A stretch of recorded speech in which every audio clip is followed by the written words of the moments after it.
নমস্কার প্রিয় দর্শক, আজ আবারও আমরা ফিরে এসেছি পশ্চিমবঙ্গে একটি অত্যন্ত গুরুত্বপূর্ণ বিষয় নিয়ে। এমন একটি বিষয় যার সঙ্গে জড়িয়ে রয়েছে হাজার হাজার আলু চাষি, হিমঘর সংরক্ষণকারী ব্যবসায়ী এবং সাধারণ মানুষের দৈনন্দিন জীবন।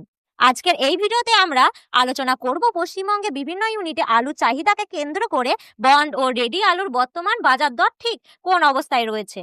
পাশাপাশি উত্তরবঙ্গে বিভিন্ন এলাকায় যে নতুন আলু উঠতে চলেছে, সেই নতুন আলুর বাজার দরও বিস্তারিতভাবে আপনাদের সামনে তুলে ধরব।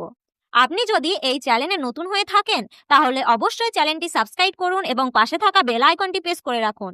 এতে করে আমাদের প্রতিদিনের বাজার দর সংক্রান্ত নতুন ভিডিওগুলি আপডেট সবার আগে আপনার কাছে পৌঁছে যাবে। এছাড়াও আপনি বর্তমানে কোন জায়গা থেকে এই ভিডিওটি দেখছেন এবং কোন জেলার আলুর বাজার দর জানতে চান, সেই জেলার নাম অবশ্যই ভিডিওর কমেন্ট বক্সে লিখে জানাবেন। প্রিয় দর্শক, বর্তমান পরিস্থিতিতে পুরনো আলুর অবস্থা অত্যন্ত শোচনীয়। আলু চাষি ও হিমঘর সংরক্ষণকারীরা এই মুহূর্তে চরম আর্থিক সংকটের মধ্যে দিয়ে দিন কাটাচ্ছেন।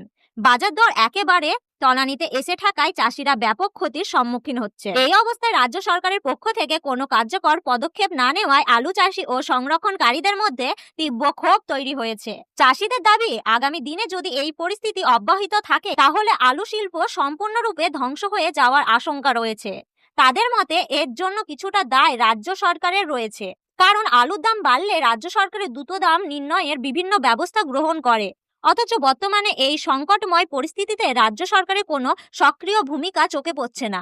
এর ফলে আলু চাষিরা ভীষণভাবে হতাশ ও উদ্বিগ্ন। বর্তমান পরিস্থিতিতে হিমঘরে ভাড়া মকুব হওয়ায় পরে আলুর দাম বিভিন্ন ইউনিটে মোটামুটি স্থিতিশীল থাকলেও চাষিরা লাভের মুখ দেখতে পাচ্ছেন না, বরং নিচের দামে খুব একটা বাড়ার সম্ভাবনা নেই। উল্টে দাম আরো কমে যাওয়ার আশঙ্কাই বেশি। তাই চাষি ভাইয়ের উদ্দেশ্যে বলবো, পরিস্থিতি বুঝে ধীরে ধীরে আলু বিক্রি চালিয়ে যান।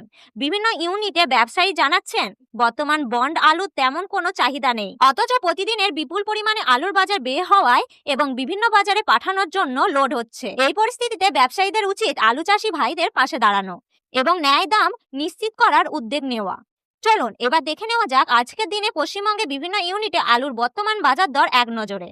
বাঁকুড়া জেলায় কুতুলপুর ইউনিটে জ্যোতি আলুর বন্ডের দাম রয়েছে 140 থেকে 170 টাকা। রেডির দাম রয়েছে গড় কোয়ালিটি হিসেবে 340 টাকা। ডলা কোয়ালিটি আলু প্রায় 530 টাকা। এবার দেখেন পশ্চিমবঙ্গে মেদিনীপুর চন্দ্রকোনা ইউনিটে জ্যোতি আলুর বন্ডের দাম রয়েছে 140 থেকে 155 টাকা। রেডি আলু গড় কোয়ালিটি হিসেবে দাম রয়েছে 375 থেকে 380 টাকা। পয়েন্ট লটের দাম রয়েছে প্রায় 390 টাকা। হুগলি জেলায় তারকেশ্বর ইউনিটে জ্যোতি আলুর বন্ডের দাম রয়েছে 200 টাকা। হুগলি জেলায় আরামবাগ ইউনিটে জ্যোতি আলুর ফ্রি বন্ডের দাম রয়েছে 140 থেকে 150 টাকা। রেডি আলুর দাম রয়েছে 370 থেকে 380 টাকা। পশ্চিম মেদিনীপুর শালবিনা ইউনিটে জ্যোতি আলুর ফ্রি বন্ডের হাই কোয়ালিটির দাম রয়েছে 150 টাকা। লো কোয়ালিটির দাম রয়েছে 140 টাকা। রেডি আলুর গড় কোয়ালিটি হিসেবে দাম রয়েছে 375 থেকে 380 টাকা। বাঁকুড়া জেলায় সিমলাপাল ইউনিটে জ্যোতি আলুর ফ্রি বন্ডের দাম রয়েছে 150 থেকে 175 টাকা। রেডি আলুর গড় কোয়ালিটি হিসেবে দাম রয়েছে 390 থেকে 400 টাকা। পচাডাঙ্গা ইউনিটে জ্যোতি আলুর ফ্রি বন্ডের দাম রয়েছে 170 থেকে 200 টাকা। উত্তরবঙ্গের বিভিন্ন ইউনিটে সাদা জ্যোতি ও পোকরাজ আলুর ফ্রি বন্ডের দাম রয়েছে 50 থেকে 70 টাকা প্রতি প্যাকেটে। রেডির দাম রয়েছে 250 থেকে 275 টাকা। এবার দেখে নিই নতুন আলুর বাজার দর। নতুন আলু হলো 450 থেকে 500 টাকা প্রতি বস্তা। তো প্রিয় দর্শক, এই ছিল আজকের দিনে আলুর বাজার দর সংক্রান্ত সম্পূর্ণ গুরুত্বপূর্ণ খবরের বিস্তারিত আপডেট। প্রতিদিন এই ধরনের নির্ভরযোগ্য বাজার দরের আপডেট পেতে অবশ্যই চ্যানেলটিকে সাবস্ক্রাইব করুন এবং এই ভিডিওটি আপনার চাষি ভাই, ব্যবসায়ী, বন্ধু ও প্রিয়জনের সঙ্গে শেয়ার করতে ভুলবেন না, কারণ এই ভিডিওটিতে উল্লেখ করা দামগুলো 100% সঠিক, বাস্তব বাজার দর উপরে ভিত্তি করে তৈরি করা। বন্ধুরা, দেখা হচ্ছে পরবর্তী ভিডিওতে। ধন্যবাদ।